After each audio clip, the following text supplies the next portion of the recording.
pas un défilé canin qui se prépare. Tous ces petits chiens de toute race et de toute taille se parent de foulard rouge alors qu'ils s'apprêtent à pénétrer dans l'enceinte du centre hospitalier Princesse Grace. Taiga, Gina, Aya, Elvis, Franca, Gruber, Biscotte ou Martha, pour ne citer qu'eux, sont les super-héros d'une jeune association qui a vu le jour en 2013 à l'initiative de Leila Elling. C'est l'histoire d'un jeune garçon, il y a 7 ans de cela. Une amie à moi avait un fils qui a été diagnostiqué comme souffrant d'une forme d'autisme sévère. Il devait avoir alors 2 ou 3 ans. Elle voulait s'occuper de lui, mais elle était bouleversée. Elle est venue me voir à Londres et je lui ai dit de venir avec son fils pour que l'on réfléchisse ensemble à la manière dont elle pourrait s'en occuper. Nous l'avons laissé seul avec les 2 chiens dans une pièce à part. Je ne sais plus pourquoi nous l'avons laissé seul, mais soudainement nous avons entendu un grand cri. Nous nous sommes précipités et l'on a découvert le petit pris en sandwich entre les 2 chiens et il riait fort. C'était la première fois que sa maman entendait du bruit sortir de sa bouche. Ça a été un moment très important. Quand je suis rentrée à Monaco, je me suis dit que je pourrais peut-être devenir bénévole. J'en ai parlé à mon vétérinaire et il m'a répondu que cela n'existait pas à Monaco. Et il m'a dit « fonce, démarre ce projet ». Et c'est ainsi que très rapidement, autour de Leila, de nombreux bénévoles propriétaires de chiens se sont proposés pour venir donner de leur temps et de leur affection. 3 centres ont été choisis, les maisons de retraite Aquiétoudiné, le Cap Fleuri, ainsi que le centre Régnier 3. Le nombre de bénévoles actuellement, on est une bonne trentaine. On cherche des bénévoles sans faire de la publicité, donc de bouche à oreille.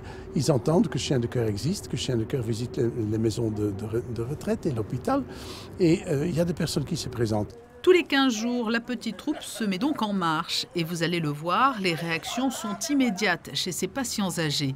Certains communiquent peu, mais dès qu'ils aperçoivent ou prennent sur eux les chiens, leur comportement change du tout au tout. On se réunit en équipe pluridisciplinaire et on voit à qui il y aura le plus d'intérêt et d'impact sur le patient pour qu'il se passe réellement quelque chose. Alors ça peut être un simple sourire lors de la rencontre, un geste, ou alors une réelle discussion qui s'installe entre le bénévole et le patient et un contact, une relation entre l'animal et le chien. Elle peut être soit verbale, la relation, soit non verbale. On a des belles surprises, on a souvent des patients qui ne bougent pas beaucoup, qui ne réagissent pas et au grand bonheur, on a la surprise, comme je vous dis, où il se passe quelque chose, on ne s'y attendait pas et puis c'est magique. C'est un plaisir pour les patients.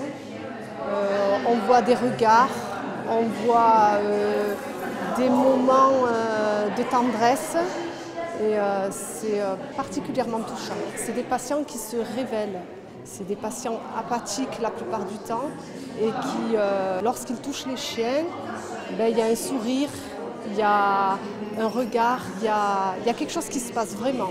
L'interaction avec les chiens favorise non seulement la communication, mais développe aussi la motricité de tous ces patients qui caressent ou tiennent les chiens.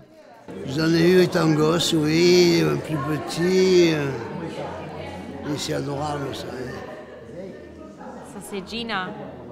Ça, c'est Gina. Qu'est-ce qui vous a apporté votre chien? L'affection. L'affection. Ah, ça l'a drôlement apaisé.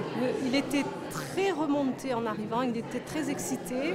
Petit à petit, il a eu les chiens sur ses genoux, il les a caressés et il a été apaisé. Il est tellement bien apaisé qu'il s'est endormi. Pour les bénévoles de l'association, ce sont aussi des moments privilégiés au cours desquels ils échangent avec les aînés de Monaco. Je pense que c'est important de donner un peu de son temps et de faire quelque chose de bien. Ce n'est pas quelque chose qui demande beaucoup. Il faut juste venir avec les chiens et passer du temps avec les patients. Et même si des fois on ne peut pas communiquer avec les personnes, c'est important juste qu'elles puissent toucher. Et puis voir les personnes heureuses, c'est un grand plus. Ça me fait plaisir de venir voir des personnes à qui ça fait plaisir, à qui on donne un moment de bonheur. J'espère. À chaque fois avant la visite, quand je commence à mettre les petits mandamas à Gruber, il commence à sauter parce qu'il sait qu'il va voir tous les chiens, tous les patients. Donc il se rappelle aussi qu'il y a quelque chose. Quand il me voit en rouge et quand il voit les mandamas, il y a quelque chose qui va se passer. Et si l'association recrute en permanence de nouveaux bénévoles, tous les chiens ne peuvent pas devenir des chiens de cœur. Ils doivent passer au préalable des tests sous le regard d'une psychologue pour chiens. C'est très important, il est calme et aussi affectionné avec l'âge. Tous les chiens ne sont pas comme ça. Non, pas tous les chiens, parce que quelques chiens, il est très excité. Avec l'autre chien, il est peut-être avec l'excitation un peu agressif. C'est très important, le chien il est calme avec tout l'âge, pas mode, une lèche un petit peu. Après 1 heure de moments de tendresse au centre Régnier 3, il est l'heure pour ces petits bienfaiteurs à 4 pattes de rentrer chez eux. En intervenant auprès des résidents, ils jouent un rôle social et affectif.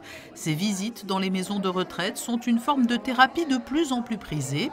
Et depuis quelques années, elles sont également recommandées auprès des personnes souffrant de la maladie d'Alzheimer pour adoucir leur quotidien et les maintenir en contact avec la réalité.